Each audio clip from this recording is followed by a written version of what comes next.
Hola, ¿qué tal? Bienvenidos a un nuevo podcast. En el día de hoy hablaremos del tercer vuelo de la Starship que ya está justo al caer, del nuevo No Sin Fondos A que ha debutado esta misma semana y de cómo ya comienza de nuevo la carrera espacial de parte de Blue Origin contra SpaceX y que promete llegar antes que ello a la Luna. Vamos con la intro y comencemos a hablar de este nuevo podcast.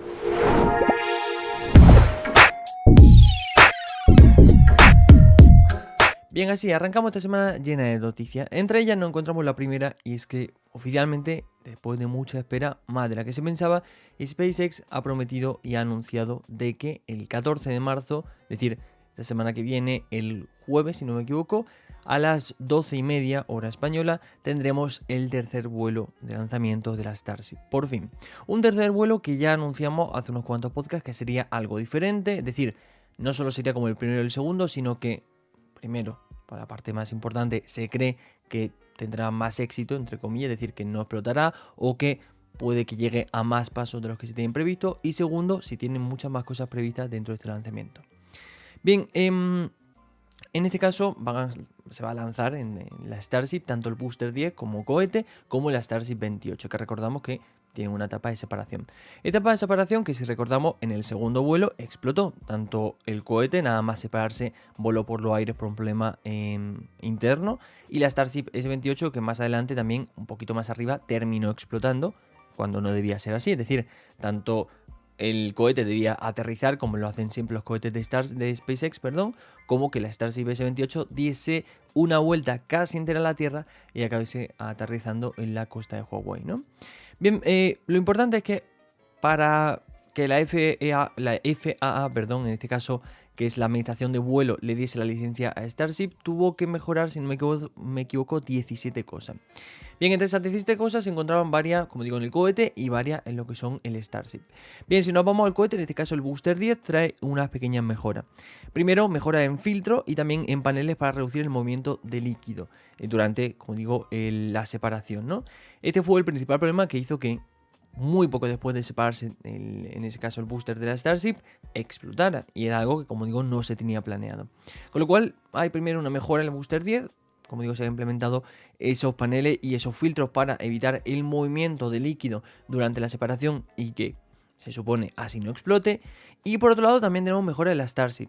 En la Starship presenta primero una mejora de protección de incendio, es decir, cuando detectó que algo estaba fallando, la Starship tiene como, digamos, como un sistema automático de que si detecta ciertos problemas, se explota. Y se explota además a tan solo, entre muchas comillas, 150 kilómetros de altura, lo cual era bastante poco, ¿no?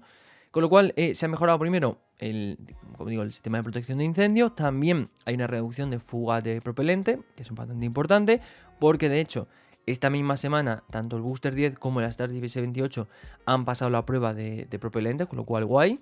Y también un nuevo sistema de control vectorial de empuje que permitirá, como digo, a la hora de la separación de la Starship del booster y comience la subida hacia la atmósfera, pues haya un control mejor del movimiento de la Starship y que, por ejemplo, no pase como en el primer vuelo, que empieza a dar vueltas sobre sí mismo, o que, bueno, como digo, que pueda controlarse y llegue al final a aterrizar en las costas. Bien, todo esto es muy interesante porque, como digo, se trata tan solo del tercer vuelo oficial que tenemos de Starship, pero que ya se habla, o bueno, el propio Elon Musk ha anunciado, de que hay un 80% de probabilidad de éxito de este vuelo.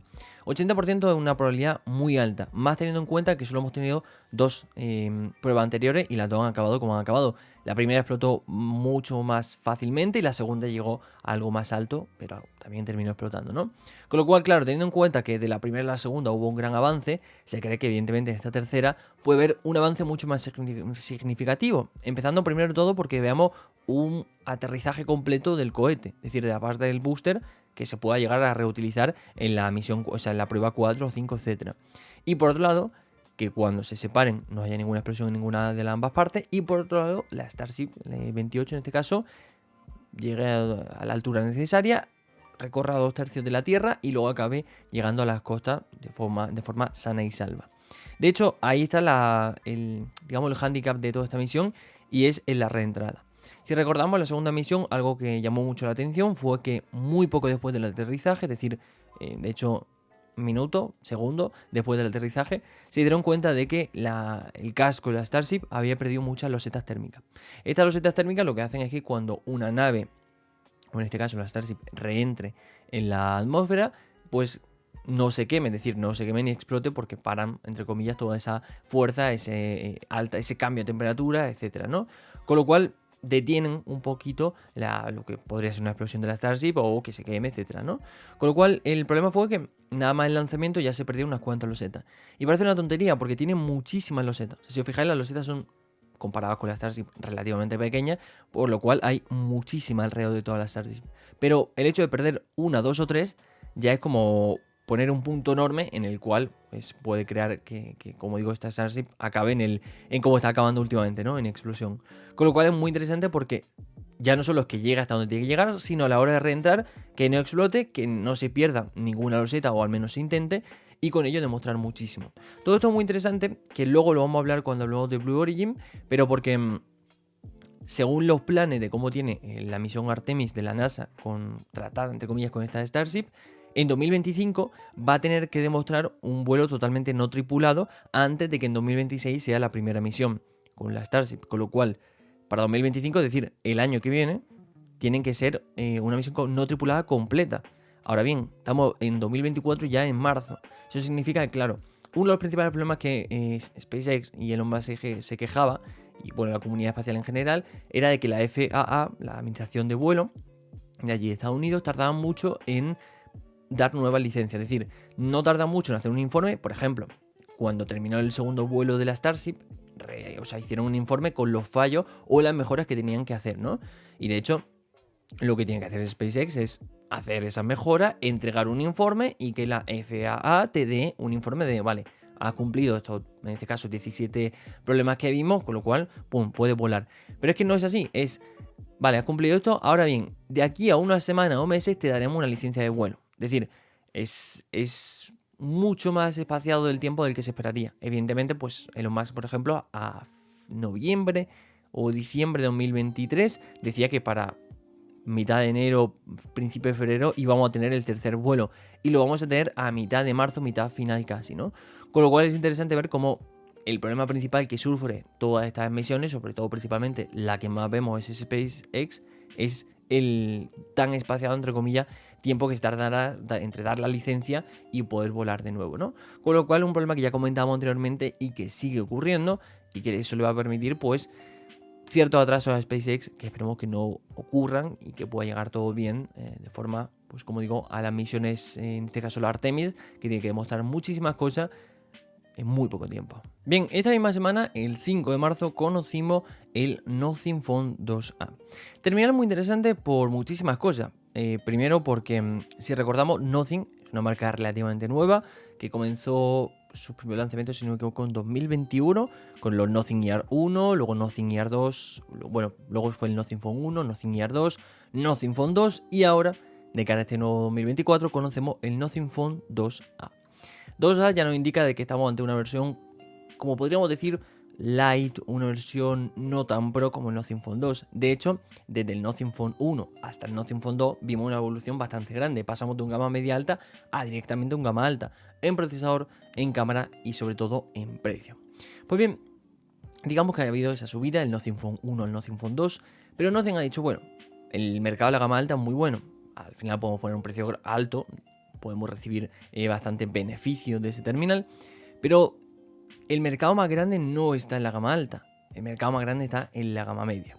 En la incluso gama media alta, esas personas que, bueno, por 300, 350 euros, 400, buscan un terminal que sea muy equilibrado, que sea bueno.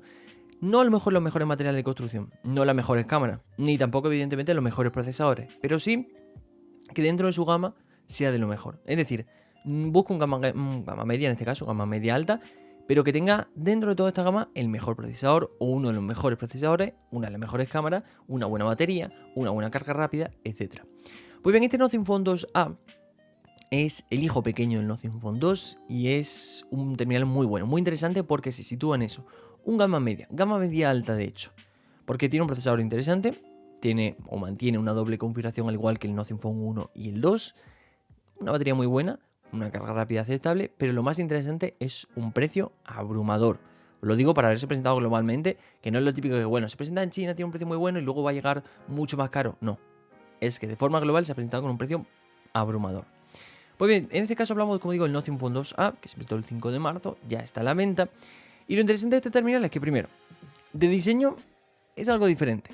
Sigue manteniendo la estética de Nothing, tanto por la parte trasera, es decir, ese diseño semitransparente, de cristal, aunque en este caso, por ejemplo, pasamos de bordes de metal a bordes de plástico. O sea, el terminal luego se habla mucho y se nota que su construcción es muy plasticosa, pero bueno, no importa, al final es un móvil de gama media, no gama alta. También vemos una especie de diseño como una serpiente, etcétera, que lo que comentaba es que estaba inspirado en el diseño del metro de Nueva York. Interesante, la verdad. Y una cosa que mantenemos desde el Nothing Phone 1 y el Nothing Phone 2 son los LEDs, los glimps, ¿no? Como se llaman en este caso Nothing.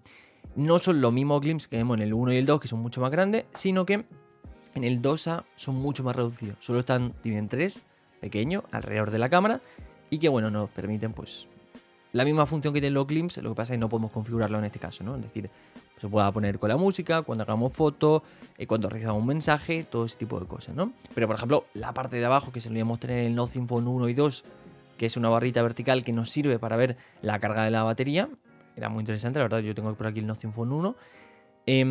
Pues en este caso, por ejemplo, lo perdemos, ¿no? Pero evidentemente hay que sacrificar muchas cosas si queremos que tenga un precio bueno y que siga manteniendo la esencia Nothing, que al final la esencia Nothing de momento podríamos decir que es un diseño semitransparente o incluso transparente, los LEDs, una doble configuración de cámara y una cámara, bueno, por la parte delantera podríamos decir que de momento siempre pantalla plana, como en este caso, y aquí seguimos manteniendo la cámara selfie centrada en pantalla como el Nothing Phone 2 y a diferencia del Nothing Phone 1 que lo tenía en el lateral. Bien interesante porque a nivel de diseño es reconocible, es interesante. Es un móvil grande, ¿vale? Son 6,7 pulgadas en un panel AMOLED, es un móvil bastante grande. Es un poco extraño porque no es una versión Pro ni una versión normal, es una versión, digamos, como reducida, light, pero que es interesante porque un terminal habitual dentro de la gama media alta o gama media, en vez de ser más pequeño, sigue teniendo un tamaño muy grande. Evidentemente no son los mismos paneles ni los mismos materiales, pero tenemos 6,7 pulgadas de terminal. Para ser un gama media es un terminal pues bastante grande, no está nada mal. Como digo, tenemos en este caso un panel AMOLED que no es mala calidad, resolución Full HD Plus y 120 Hz. Pero lo interesante está un poquito más abajo, más internamente, y es su procesador. Y es que en este caso contamos con el MediaTek Dimensity 7200 Pro. Es interesante porque el Dimensity 7200 ya lo conocíamos, procesador gama media alta, bueno, interesante, etcétera, pero el 7200 Pro es que MediaTek y Nothing han hablado y han dicho, vale, me vas a hacer un procesador específicamente para el Nothing Phone 2A, que va a ser un poquito mejor, un poquito más potente, un poquito más eficiente, un poquito más equilibrado, un poquito más de todo. Evidentemente, también va a necesitar más batería, va a consumir más, todo eso, ¿no? Pero la versión Pro es como digo, un procesador específicamente que se ha hecho para este Nothing. Y es interesante por eso, precisamente, porque nos va a permitir tener un procesador un poquito más potente. Y un poquito más potente dentro de un gama media alta se nota, os lo aseguro. Evidentemente no está a la altura ni de un un Gen 3 de Snapdragon, ni a un MediaTek 9000, ni a un no sé qué deciros, pero no está evidentemente a esa altura, pero sí está a una altura muy buena dentro de la gama media alta, de un procesador interesante, de un procesador que nos va a hacer todas las tareas necesarias dentro de esta gama, y a un procesador al que dentro de lo que cabe le podemos pedir bastante. Con lo cual interesante. Y ya también, si nos vamos al apartado fotográfico, es esa doble configuración de 50 megapíxeles con dos sensores muy interesantes. Un nuevo GN9 como sensor principal, buena fotografía, buena calidad, buenos colores, básico, todo hay que decirlo, no se trata de un apartado fotográfico complejo, no estamos en un gama alta, no estamos en un Samsung, ni en un iPhone, ni en un OnePlus, ni en un Oppo, ni en un Xiaomi, ni en un Vivo, estamos en un Nothing de gama media.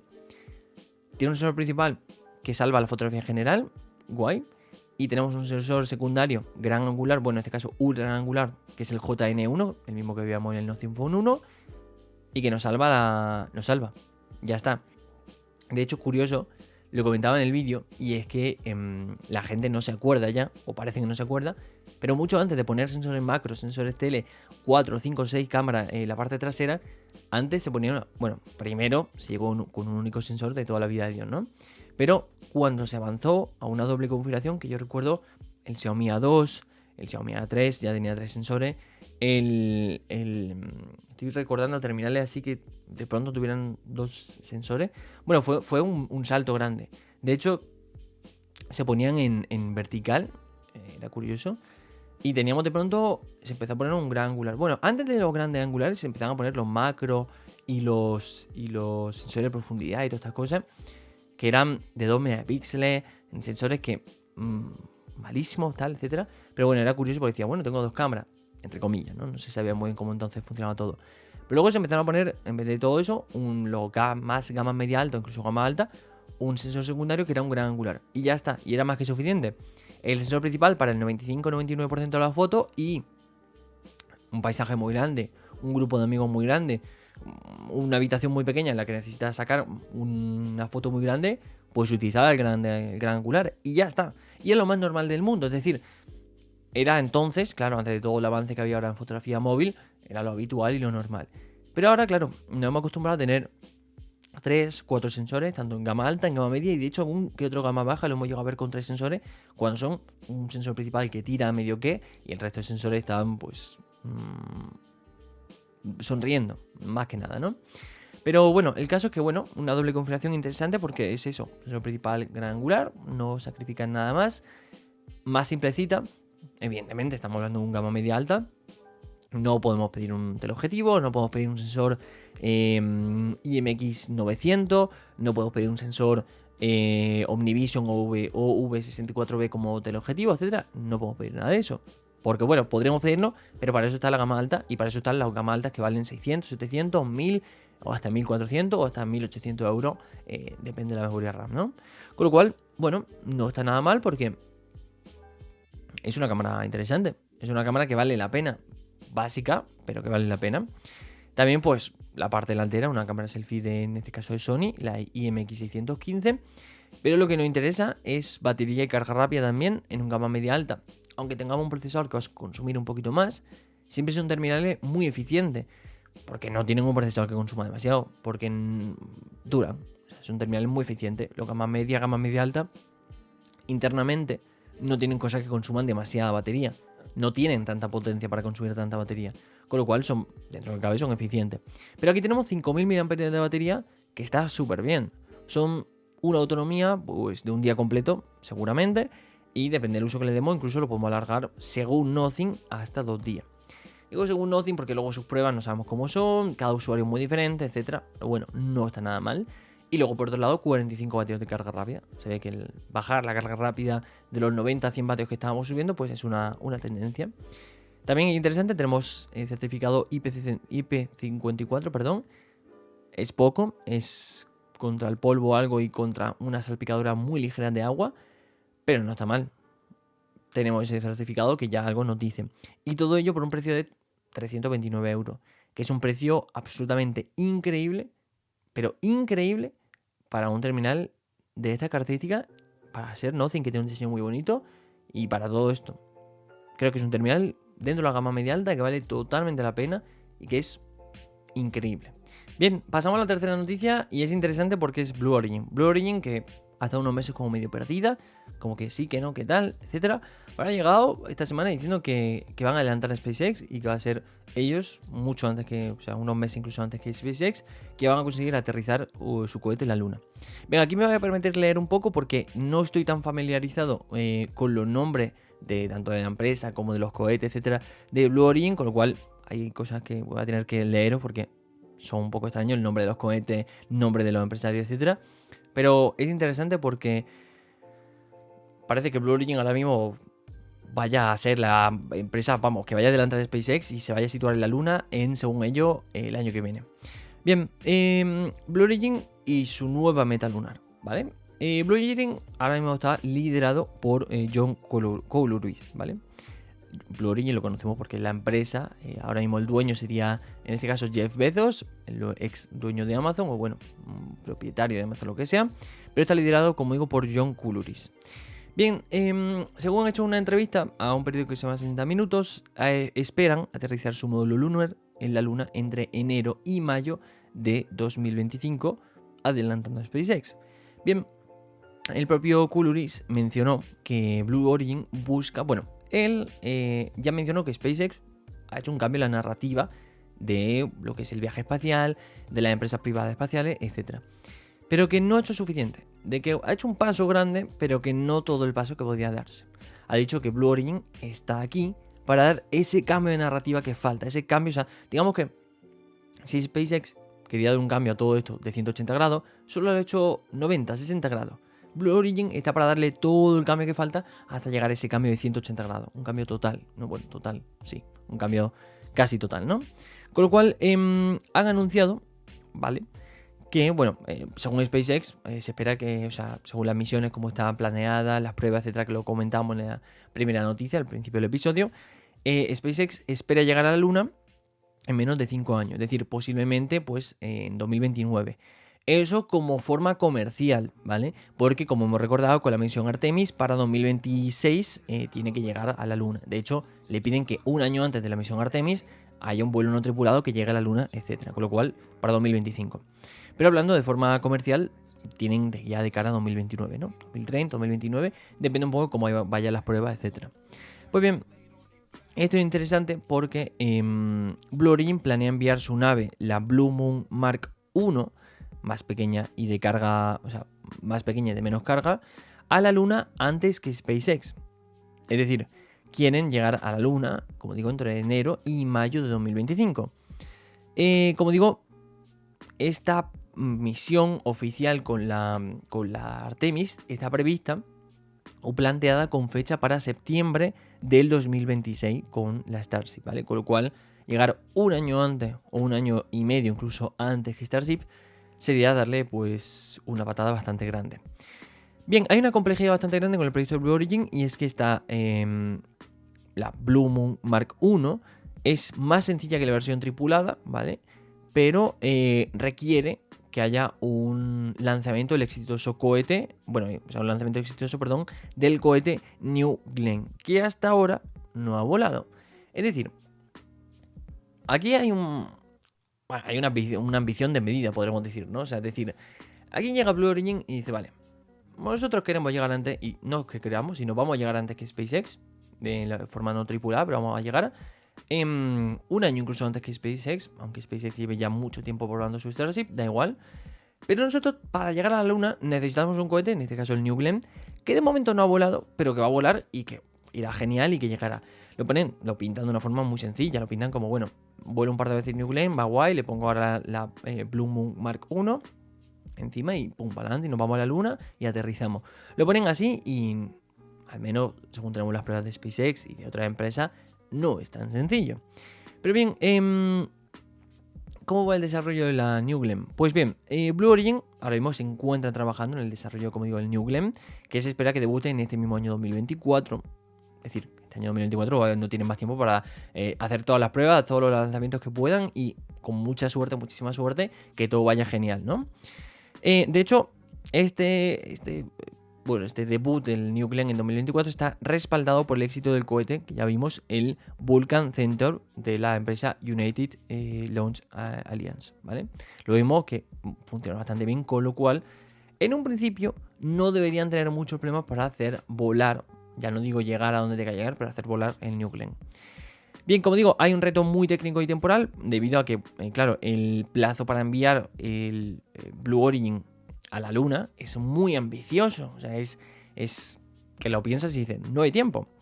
Y depende, como digo, sobre todo del éxito que tenga este New Glenn. Es decir, van a tener que tener muchísima suerte, que todo vaya genial en la primera para que tengan tiempo suficiente para llegar, ¿no? Con lo cual, como digo, hay un desafío técnico y temporal muy grande. Es curioso la competencia que ahora mismo entre, como digo, SpaceX y Blue Origin. Es decir, hace unos años la competencia era más entre, como digo, grandes países y ahora mismo sigue siendo así. De hecho, podríamos decir que la competencia está entre Estados Unidos y China.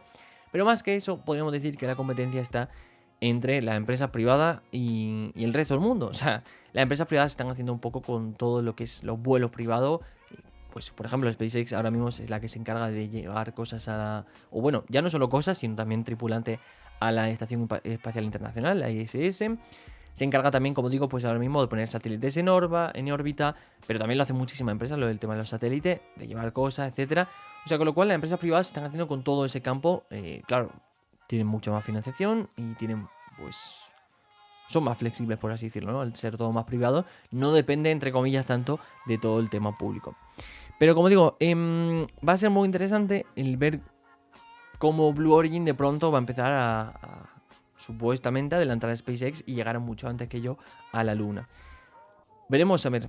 Es un reto bastante grande, bastante ambicioso, como digo, es una ambición muy desmedida, pero lo ha hecho Blue Origin, nosotros creemos a nuestro querido John Kuluris, lo vamos a creer y vamos a ver si de verdad, porque si es así, la cosa se va a poner muy interesante, pero muy interesante. Así que nada, hasta aquí el podcast de esta semana, las 3 principales noticias de esta semana que, como digo, ha estado mucho por lo espacial y un poquito por el Nothing Phone 2A. Espero que te haya gustado. No olvides seguirnos tanto en redes sociales, Instagram y Twitter, lo tienes abajo en la descripción, o nos pueden encontrar como @migitecno. Y tampoco olvides suscribirte al canal o al podcast si te ha gustado. Muchísimas gracias por verme y nos vemos en el siguiente episodio. ¡Chao, chicos!